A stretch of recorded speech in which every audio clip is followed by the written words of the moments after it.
Hey guys, welcome back to the channel. In this tech tutorial video, we're going to show you how you can use tab islands in the Opera browser in 2026. So let us dive into this. So guys, launch the Opera browser on your desktop computer or laptop. And let's assume, for instance, you would like to group several tabs into one island. Let me go with this one and that tab here one as well. What you want to do is select both of them, or the amount of tabs you'd like to insert into the tab island. To do that, left click into the first one, press and hold left control on your keyboard or command if you're using a Mac, and left click into the next tab as well. That is going to group select them. Next, right click into one of them, select create tab island, and that is going to add both tabs into one tab island, indicated by that small colored bar here to the left.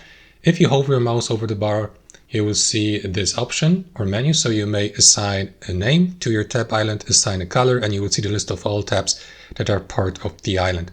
You may remove the given tab from the island by clicking into the X button, or right click into the given tab and select move out of or out from tab island.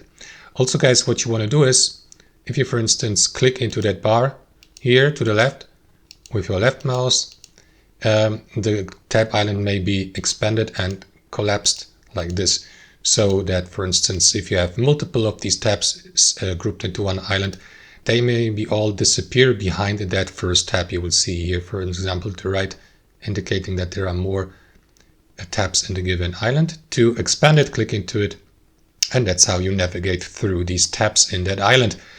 And that's it guys, thanks for watching, hope you enjoyed it, got some value from it, and we catch you later.